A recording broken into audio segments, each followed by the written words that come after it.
Studying the Bible isn't something we do because we must or we should. It's something we do because we get to. It's like this. Imagine a young lady in our church in high school or in a young adult, and I want you to imagine that young lady receives a text message on her phone from the guy she's been crushing on for 3 months.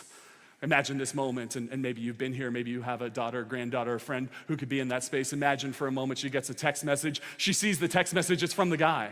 She opens up the text message, and it's not a short text message. It is a multi-paragraph, multi-page essay from this young man. Oh, she's excited. She sees it. Her heart skips a beat, and she sees what happens. But here's what I've learned. There is no young lady in the entire world that will receive that text message from this young man, look at the length of it, and go, you know, I would love to read this, but I am not a reader. Just not into it. Seems a little challenging for me. Mom, will you read this for me? Never gonna happen. Here's what's gonna happen for that young lady. She's gonna read it, and then she's gonna read it again. Then she's gonna read it in a different tone and inflection. Then she's gonna read it and wonder why he used that emoji and not this one, that punctuation mark and not that one. If she wants to, she might call a council together of her 6 closest girlfriends to discuss the text message together.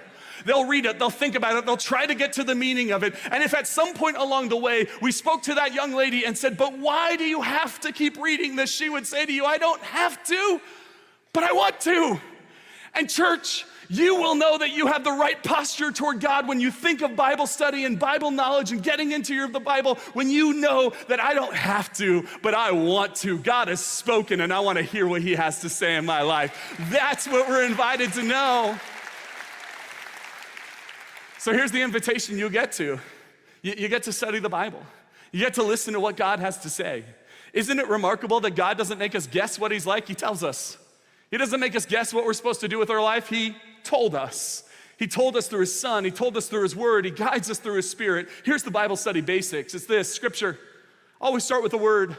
Not your ideas, your prejudices, philosophies, your concepts of how life should work. You start with the Bible. Then you go to observation. You'll notice as I preach, I try to say, hey, look at that word. And see, notice that pattern. And notice what happened there. That's what you're trying to do. You're trying to observe the Bible. Then you're trying to ask application. What does this mean for me? How do I live this out or trust God more or walk in obedience? And then finally you end in prayer to say, God, I know I won't walk in the obedience you've called me to without your spirit, so I need you today. Scripture, observation, application, prayer. The SOAP is what we look at as we study the Bible. Because when you start to study the Bible, something happens inside of you. God starts to change you.